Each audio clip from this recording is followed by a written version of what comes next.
Nigerian Dwarfs are the most colorful breed of goats out there. From their wide variety of coat patterns and colors to their fun extras like moon spots, white spotting, and blue eyes. It's no wonder they are so popular amongst goat lovers. Hello goat lovers, Crystal here with Blue Cactus Dairy Goats, and if you're breeding goats, you're going to need to know how to properly identify them so that you can get them registered. So today we're going to go over coat patterns, but first, if you're new to the channel, take a moment to subscribe. Would you like a chance to win over $100 in free Blue Cactus soap? All you need to do is subscribe to our YouTube channel, favorite our Etsy shop, and email us your name and address to buybluecactussoap@hotmail.com. We will be announcing the lucky winner on December 15th. Good luck, you guys! As fun as Nigerian Dwarfs are to look at, the wide varieties of colors can get pretty confusing. But by the time you're done watching today, you're going to have a better understanding. When it comes to Nigerians, they say you never know what you're going to get. And this is true to an extent. But when it comes to coat patterns, you can actually narrow it down to just a few possibilities. It's helpful to know that each goat carries 2 coat pattern genes. They get 1 gene from each parent. One of the coat genes is visible and is the pattern the goat is expressing, and the other coat pattern is recessive or hidden, but can still be passed on to the offspring. Now let's go over coat patterns. There are many different coat patterns a Nigerian Dwarf can have, but we're going to start with the coat patterns that I have in my herd. Now we are going to start with buckskin because it's the most common in my herd. Now a buckskin is really easy to recognize most of the time because they have a distinct cape. Now this is Wildy here, and she is a dark buckskin, and by cape I mean this portion of dark hair right up here on their shoulders that goes up their neck and down their face. And a buckskin also has light facial stripes, as you see Wildy does, and they typically have the lighter underbelly, or whatever color their body is beyond the cape. Another thing that the buckskins have are these black thick stripes down the front of their legs. So for Wildy's color description on her registration, she is going to be a dark buckskin. So the buckskin pattern actually comes in a wide variety of colors. Like I said, Wildy here is a dark buckskin because the color of hair beyond the cape is dark. There's also a light buckskin like Marshall. There is a medium buckskin like Cammy, and there's even a red buckskin like Mayo. A red buckskin can only be achieved when breeding a buckskin pattern to a chamois pattern. That gives the ability to modify the normally dark colors to a red color. The next coat pattern that we have in our herd is called chamois. So Mia here is a chamois, and I have to say it is one of my favorite coat patterns because it just looks sharp. Now a chamois is going to have a distinct black stripe down their dorsal. They also have dark facial stripes going down their face, and they have a dark underbelly. And the most distinct thing is they have the solid black boots on their legs. So for Mia's registration, she is going to be called a chamois with minimal white markings. So a chamois for a female has 2 E's at the end, and if it's going to be for a male or a buck, it's only going to have 1 E. Next is the color black. Now a black goat is simply just that. It is the color black. However, with a black goat, that means both of their color genes have to be black. One of the genes is going to be the gene that they express or show, and the other gene is just recessive where you don't see it. But you will never have a black goat unless both of their color genes are in fact black. So if any goat has a black parent but doesn't have a black coat, then they still carry the black recessive gene. Now for Honey's registration, she is just going to be a black goat with minimal white. And now we have gold. Now gold is a dominant gene that always has to be expressed physically if present, meaning one of the parents has to be gold for the offspring to turn out gold. So the shade of gold can vary from a white to a deep red gold color. And a fun fact, there is no such thing as a white Nigerian Dwarf goat. So in most cases when you see a white goat, it is going to be because she is the lighter shade of gold. There is one other way a goat can be white, but we'll get into that in a little bit. So for Tippy's registration, she is going to be a gold goat with white overlay. There are some coat patterns that are a little less common that we do not have in our herd. The Swiss pattern has a black body with tan facial stripes, ears, legs, and underside of tail. The tan markings vary from a light cream color to a dark brown. The Sundal pattern has a black body with tan facial stripes, tan underjaw, tan underbelly, and tan legs, with thick black stripes running down the front of the legs. This pattern is similar to the Swiss pattern, but the main differences are the black stripes on the front of the legs and the tan underbelly. Clair and Blanc are almost the reverse of the buckskin pattern. Clair has a tan colored body with black markings that start at about the loin and go towards the rear end, over the rump, and on the underbelly. The head is tan with black facial stripes and unique black swoops on each side of the cheek. The darker color variation is considered Clair, and the lighter variation is Blanc. The Bizor pattern has a tan body and black face with light facial stripes, underbelly, and legs. The legs also have black stripes in front and a black dorsal stripe. This pattern isn't very common in Nigerian dwarfs.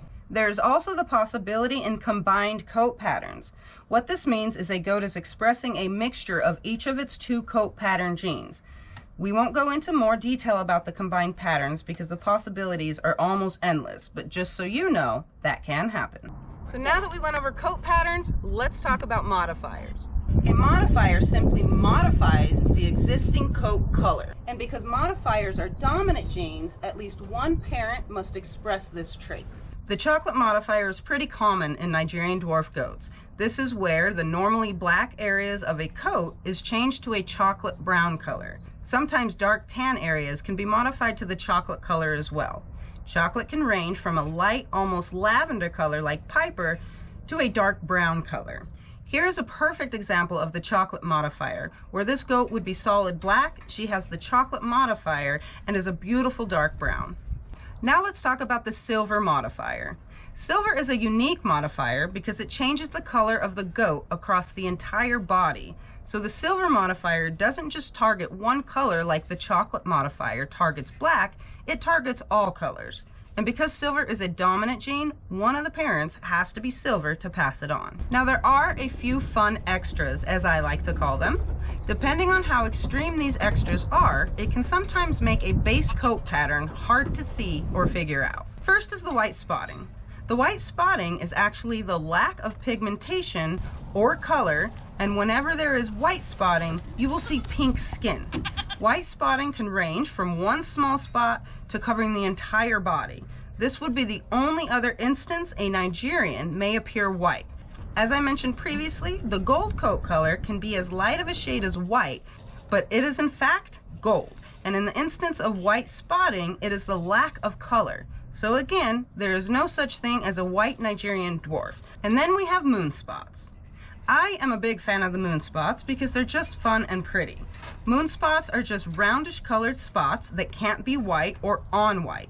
This gene is believed to be an incomplete dominant gene, meaning at least one of the parents has to have them to be passed on. Moon spots also come in many different shades from cream to silver to dark brown. They can also be as little as 2 hairs and undetectable to completely covering the entire body. Then we have what's called roning. Roning is just a mixture of pigmented hairs and white hairs scattered through. A goat with roning is also going to have a mostly solid head and legs. Sometimes roning can be confused with silver, but a silver goat won't have the darker head and legs. Now we move on to what's called frosting. Frosting will appear on the ears, around the muzzle, and underside of the tail. This gene is believed to be a dominant gene, and in most cases, a goat with roning will also have frosting. And lastly, let's talk about eye color. Nigerian dwarfs can have 2 eye colors, brown and blue. Brown eyes come in different shades from gold to dark brown, but it is still considered brown. In some cases, the goldish brown eyes will look like a light green color when they are born and change to brown as they age. And then there's blue eyes. The blue eyes are a very beautiful sky blue color and are visible at birth. Some goats will have little spots of brown throughout the blue, and then it's called marbling, but still considered blue. The blue eye color is dominant, so only a blue-eyed goat can possibly have blue-eyed kids. All right, you guys, so now that you know all the different colors and coat patterns of the Nigerian dwarf goats, which one's your favorite? Let me know in the comments. Now people always ask what my favorite soap is, and I can't lie, they're all my favorite. However, there are a few that I really enjoy using around this time of year. So one of my absolute favorites is the Holly Jolly bar. Not only is it adorable and pretty and just fun to look at, but it has an amazing lather, and I just love the scent. The scent is extremely festive, and it has orange and pine essential oil in it. So this one is a must-have, and I actually get a little sad once it's all sold out because this bar is seasonal. And another bar that I really love this time of year is our maple bar. Now the maple bar is another really pretty and fun bar to look at, but it's also an amazing bar to lather up with. It has the most amazing lather, and it's because of the 100% all organic maple syrup that's added into this bar. So this is a must-have also. And another one, and this is actually a favorite to many people, it is our candy cane bar. This one is fun. It just kind of screams holiday, and it smells of mint. So it has peppermint essential oil in it, and it is just such a vibrant smell. It is wonderful to use in the morning, you guys, and it just kind of wakes you up. And then there's the apple crisp bar and the banana bread bar. Now these two, they might sound a little odd, however, they are just the most comforting soaps to have. They smell wonderful, and they honestly just kind of remind you of grandma's home. Just comfort bars. I love these two. Now the charcoal bar you can't really go wrong with all year round. However, it is one that I absolutely love gifting because it is a lump of charcoal. So this bar is the perfect gift for those loved ones that deserve a lump of coal in their stocking this year. And lastly is one of my all-time favorites that I use all year round, you guys, and it is the Brazilian clay and lavender bar. Now this bar is so full of lavender that the aroma is amazing. And if you didn't know, lavender is actually a stress reducer and a relaxing essential oil. So this one, especially at the end of the year, is a must-have because we all could use a little extra relaxation this time of year. Okay, so those are my favorites for this time of year, you guys, but it doesn't have to be yours. We have a lot of other soaps to choose from, and it couldn't come at a more perfect time because right now, Blue Cactus Soap is offering free shipping on domestic orders over $50. So head on over to our Etsy shop and stock up on all of your favorite soaps, and of course, don't forget to give your loved ones a soap that they are absolutely gonna love this year. Oh, and don't forget, if you would like the chance to win over $100 worth of free Blue Cactus Soap, then all you have to do is make sure you're subscribed to this YouTube channel, make sure that you favorite our Etsy shop, and send us an email at buybluecactussoap@hotmail.com with your name and address. Other than that, you guys, we will see you all again soon.